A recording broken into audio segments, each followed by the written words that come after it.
మీ business ఏదైనా మీ ఊర్లో promotion చేయాలంటే అది సుమన్ టీవీతోనే సాధ్యం. ఇప్పుడే సంప్రదించండి.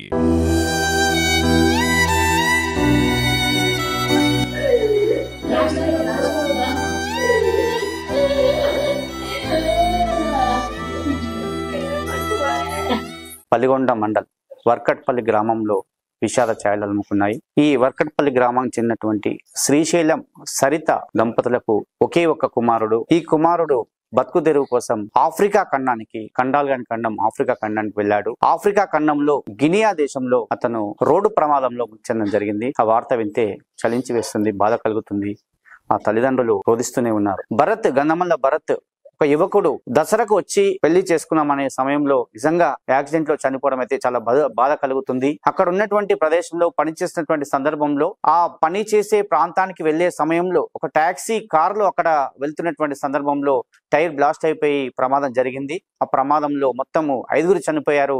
అందులో మన ఇండియాకు చెందినటువంటి వలిగొండ మండలం వర్కట్పల్లి గ్రామానికి చెందినటువంటి గంధమల్ల భరత్ అక్కడే చనిపోవడం నిజంగా చాలా బాధ కలుగుతుంది. సుమన్ టీవీకి తెలిసింది, వారికి ధైర్యం చెప్పే ప్రయత్నం చేస్తుంది, వారికి ధైర్యం చెప్తుంది. ఎందుకంటే ఒక్కగానొక్క కొడుకు బతుకుదేరు కోసం ఆ ప్రాంతానికి వెళ్తే అక్కడ మరణించడం నిజంగా చాలా బాధాకరమైన విషయము. ఎందుకంటే ఇక్కడ ఇండియా నుంచి చాలా మంది అక్కడ బోర్వెల్ సంబంధించి పనులు చేసుకోవడానికి వెళ్తుంటారు. ఇక్కడ పని లేక ఎలాంటి పని లేక అక్కడికి అతను వెళ్ళాడు. వాళ్ళ తండ్రి కూడా అక్కడే పని చేస్తుంటాడట. ఆ తండ్రితో పాటు పని చేయడం కోసం అతను అక్కడికి వెళ్ళాడు. ఇంకొక వారం రోజులైతే అతను టికెట్ పెట్టుకున్నట్టు ఇక్కడికి రావాల్సినటువంటి పరిస్థితి, తండ్రి ప్లస్ అతను. కానీ ఈ సమయంలోనే ఈ ప్రమాదం జరగడం అయితే చాలా బాధ కలుగుతుంది, చాలా ఆవేదన కలుగుతుంది. ఆ కుటుంబాలకైతే నిజంగా ఒక క్షోభను మిగిల్చిందని చెప్పొచ్చు. ఆ చివరిసారిగా ఆ బాబు ఆ తండ్రితోటి అక్కడే ఉంటాడు కాబట్టి ఎప్పుడు మాట్లాడు, ఆ తల్లితోటి ఎప్పుడు మాట్లాడో ఒకసారి అయితే వాళ్ళైతే చాలా రోధిస్తున్నారు. మాట్లాడించే ప్రయత్నం చేద్దాం. నాకు చెప్పండి, మీ బాబు అసలు చివరిగా నీతోటి ఎప్పుడు మాట్లాడాడు, అసలు అక్కడ పరిస్థితి ఏంది? అసలు 17 తారీఖు మొన్న శనివారం రోజు ఇదే నెలల డాడీ నువ్వు ఇంటికి వెళ్ళిపోదువు, 20 తారీఖు టికెట్ కన్ఫర్మ్ అయింది, నువ్వు వెళ్ళిపోదువు అంటే నేనేమన్నా అంటే నాకు అప్పటికే 5-6 రోజులు మలేరియా వచ్చేసింది, నా శాతం అయితే లేదు బిడ్డ, ఒక రోజు రెస్ట్ తీసుకొని మళ్ళీ ఇంకో రోజు వచ్చేస్తా అంటే, కాదు డాడీ నీకు టికెట్ కన్ఫర్మ్ అయింది, నువ్వు వెళ్ళిపోదువు, ఒక రోజు ఈడ రెస్ట్ తీసుకొని నువ్వు వెళ్ళిపో అన్నాడు. అంటే వర్షం వస్తుందిరా ఇప్పుడు నేను రాను అని అంటే, ఏం కాదు డాడీ వర్షం వెళ్చినాక నువ్వు ఈ రోజు రానే చెప్పిండు. సరే అనుకున్నా. నేను అక్కడ టైంకు గిన్నెల 4 గంటలకు నేను ఎక్కేసిన. మా బాబు కోనాకి నుంచి షిగిరికి అని రిటర్న్ ఇటు వచ్చేస్తుండు. నేను ఇటు నుంచి అటు పోతున్నా. ఆ మధ్య అక్కడ కుడస అని ఒక విలేజ్ ఉంది కనకన్ పక్కకు. ఆడికి వచ్చే వరకు ఆయన టైము రాత్రి 11 గంటలు అక్కడ అవుతుంది.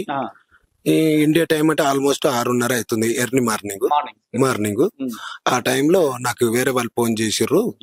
మా బాబుకు వేరే వాళ్ళు ఫ్రెండ్షిప్లు ఉంటారు కదా, ఫ్రెండ్షిప్ ఉన్నప్పుడు ఏం చేశారంటే ఏన్నో భరత్ అని వాళ్ళు ఫోన్ చేసిండ్రు. వాళ్ళు ఫోన్ చేస్తే ఏమన్నాడు, ఈడ యాక్సిడెంట్ ఆల్రెడీ అయిపోయిన తర్వాత అక్కడ వాళ్ళు ఫోన్ ఎత్తి ఏమంటారు అంటే ఒక యాక్సిడెంట్ అయింది, ఒకటి యాక్సిడెంట్ అయింది, ఎవరో ఇండియన్ గాయ్ యాక్సిడెంట్ అయిందని అదే మాత్రం చెప్పారు. అది చెప్పంగానే వాళ్ళు మాకు అలా ఫస్ట్ వచ్చిన కాల్ ఉంటది కదా, దాన్ని చూసి వాళ్ళు కాల్ చేసిర్రు. వాళ్ళు ఇద్దరు ముగ్గురు మాట్లాడినాక నాకు ఫోన్ చేసిర్రు. నాకు ఫోన్ చేసిన తర్వాత నేను ఫోన్ చేస్తే చెప్పేసారు యాక్సిడెంట్ అయింది, మీరు రండి అని అంటారు. కానీ అక్కడ ఏం జరిగింది కూడా మొత్తం చెప్తలేరు, ఏం చెప్పలేదు మాకు. సరే అనుకున్నా. నేను ముందు పోయినాని మళ్ళీ వెనక రిటర్న్ వచ్చే వరకు నాకు అక్కడ టైం 10:30కి చేరుకున్నా.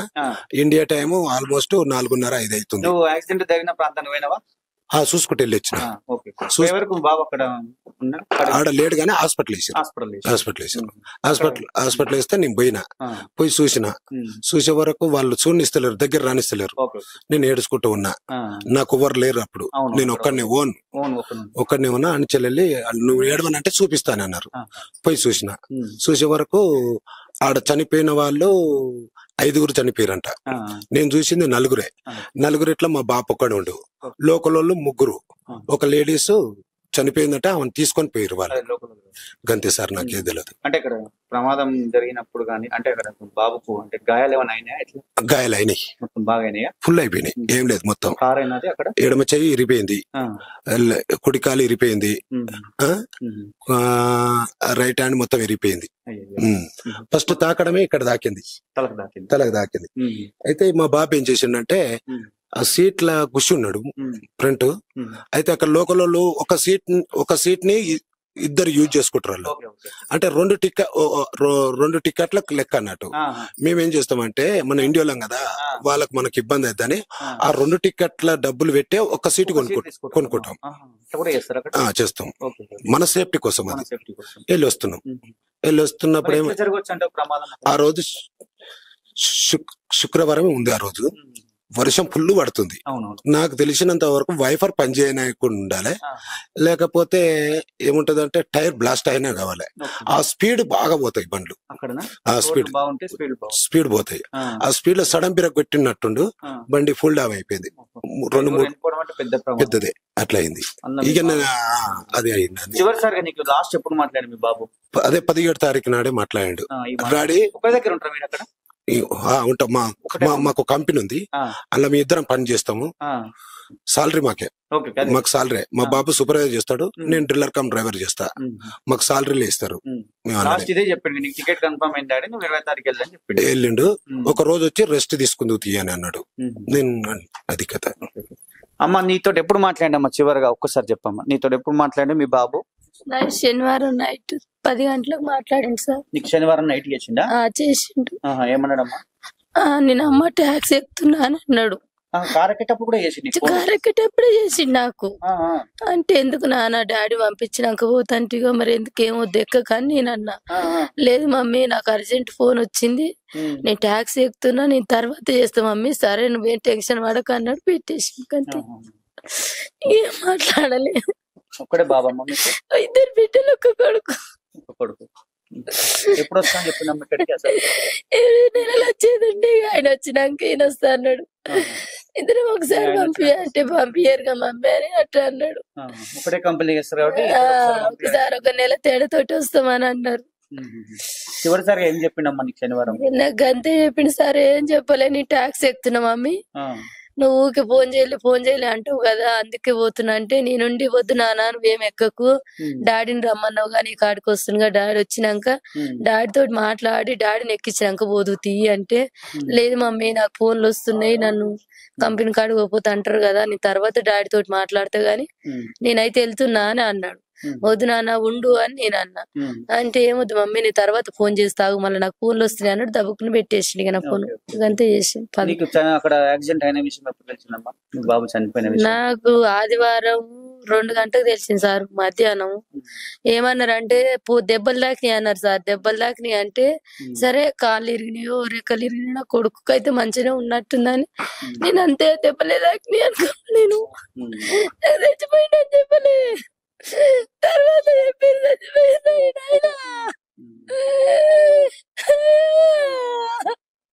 మీతో ఎప్పుడు మాట్లాడినమ్మా? మీతో నాకు 2-3 డేస్ బ్యాక్ మాట్లాడింది సార్. అంటే ఆ రోజు ఫోన్ చేయలే అనమాట, రేపు చనిపోతాడు అనగానే అంతకు 3-4 డేస్ బ్యాకే ఫోన్ చేసి మంచిగా ఉన్నారా అది ఇది అనేది సార్. మేము నేను సెకండ్, మా అన్న ఫస్ట్ అనమాట, అక్క నేను లాస్ట్. నాతో అప్పుడు మాట్లాడింది సార్. నాకు కాల్ గిట్ ఏం చేయలేదు. మామూలుగా మీతో ఎట్లా మంచిగా మాట్లాడేది సార్. మేము ముగ్గురం కదా, ఏదన్నా అన్ని షేర్ చేసేసుకునేది. ఎప్పుడు అంటే ఫోన్ చేసేది. మాకు చిన్న అబ్బాయి ఉండే సార్, అబ్బాయి కోసం వచ్చేస్తా నేను తొందరనే వస్తా అనేది ఇంకా చెప్పేది సార్. అన్ని మాట్లాడుకునేది. అంత లోపల ఇట్లా జరిగింది సార్. మాకు మార్నింగే తెలుసు కానీ మా మమ్మీకి చెప్పలే. మేము మా మమ్మీకి చెప్తే భయపడదని మేము చెప్పలేదు. నాకు మా సిస్టర్ కి మార్నింగే తెలుసు అనమాట.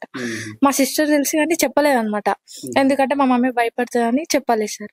చెప్పకముందు అయితే నాకు మా అక్క చెప్పింది, ఇట్లా అన్నయ్య చనిపోయినంట, ఇప్పుడు మమ్మీ ముంగట ఏమనకంటే ఇంకా అందరు వస్తారు కానీ మా మమ్మీకి అర్థం అయితే లేదు. లాస్ట్ టైం మా మమ్మీ అట్లనే అనుకుంది సార్. లాస్ట్ అందరు రాగానే ఇక మా మమ్మీకి మేమేం చెప్పలే, ఆటోమేటిక్ గా అర్థం అయిపోయింది. ఇక అందరు వచ్చి అన్నయ్య సార్. నా మ్యారేజ్ అయిపోయినాక 20-25 డేస్ కి వెళ్ళిపోయింది సార్. అంటే వచ్చిపోయేది సార్. నా మ్యారేజ్ చేసినాక 1.5 year కి వేయేది సార్. నా మ్యారేజ్ అయింది February 16th అయితే మా అన్న వెళ్ళిపోయింది April 4th కి వెళ్ళిపోయింది అనమాట. 15 months అవుతుంది సార్ ఇప్పుడు రాక. అక్టోబర్ వద్దాం అనుకున్నాడు. ఈ మంత్ లో వచ్చేద్దామని అనుకున్నారు సార్. మా డాడీ మా అన్నయ్య ఇక్కడ వచ్చేద్దామని అనుకున్నారు సార్. అంతలోపునే ఇట్లా జరిగింది. వాళ్ళ బాధ చూస్తే వర్ణరహితంగా ఉంది. చేతికి వచ్చినటువంటి కొడుకు అక్టోబర్లో వివాహం చేద్దాం అనుకున్నారు, కానీ నిజంగా ఈ ప్రమాదం వల్ల అతను చనిపోవడం అయితే చాలా బాధపడుతున్నారు వాళ్ళ తల్లిదండ్రులు, వాళ్ళ సిస్టర్స్. ఎక్కడో పుట్టి ఎక్కడో పెరిగి అక్కడ పనిచేస్తామని వెళ్ళి అక్కడ ప్రాణాలు వదలడం అయితే నిజంగా చాలా బాధ కలుగుతుంది. యాక్సిడెంట్ జరగడం అయితే, అక్కడ ఉన్నటువంటి ప్రాంతంలో యాక్సిడెంట్ చదివి అక్కడ మరణించడం అయితే చాలా బాధ కలిగిన విషయము. ఎందుకంటే కడు బీదరికంలో పుట్టినటువంటి వీరు ఇక్కడ ఉపాధి లేక అక్కడికి వెళ్ళారు. అక్కడ ఏదో ఎంతో కొంత సంపాదించుకొని ఇక్కడ తల్లిదండ్రులను సాద్దాము, వాళ్ళ చెల్లెళ్ళ పెళ్లిళ్ళు చేశాడు, వాళ్ళందరినీ చూసుకుందామనే తరుణంలోని నిజంగా అతను ఇలా చనిపోవడం అయితే, గన్నమల్ల భరత్ మన ముందు లేకపోవడము, ఈ గ్రామంలో విషాదం అంటూ ఉంది, ఈ కుటుంబంలో విషాదం అంటూ బంధువులందరూ కూడా రోధిస్తున్నటువంటి పరిస్థితి, వాళ్ళ తల్లిదండ్రులు రోధిస్తున్నటువంటి పరిస్థితి. నిజంగా ఇలాంటి సంఘటన జరగకూడదు. సుమన్ టీవీ అయితే వాళ్ళకి ధైర్యం చెప్పింది. ఇలాంటి ప్రమాదాలు ధైర్యంగా నిజంగా భారతదేశంలో నుంచి వెళ్ళినటువంటి ఆఫ్రికా ఖండం వెళ్ళినటువంటి జాగ్రత్తగా ఉండండి. ఎందుకంటే ఎక్కడో పుట్టి మనం అక్కడికి వెళ్తాము, అక్కడ జాగ్రత్తగా మనం ఉండాలి. ఎందుకంటే ఆ ప్రాంతంలో నిజంగా బోర్వెల్ చాలా ఉంటాయి, చాలా కంపెనీస్ ఉంటాయి. తెలుగువారి ఉన్నప్పటికీ నిజంగా జాగ్రత్తగా మనం ఉండాలి. కాబట్టి ఈ ప్రమాదం వల్ల ఈ తల్లిదండ్రులకు అయితే శోకమే మిగిలిందని చెప్పొచ్చు. కాబట్టి దయచేసి ఇకనైనా ఇక్కడ నుంచి వెళ్ళే వాళ్ళు జాగ్రత్తగా ఉండండి, జాగ్రత్తగా అక్కడ ప్రయాణాలు చేయండి. ప్రతి ఒక్కరికైతే సుమన్ టీవీ అయితే వేడుకుంటుంది, కోరుకుంటుంది, సలహాలు అయితే ఇస్తుంది. ఇది ఇక్కడ ఉన్నటువంటి పరిస్థితి. ఎవరైనా అరుణ్తో శరత్, పల్లిగొండ, వర్కట్పల్లి.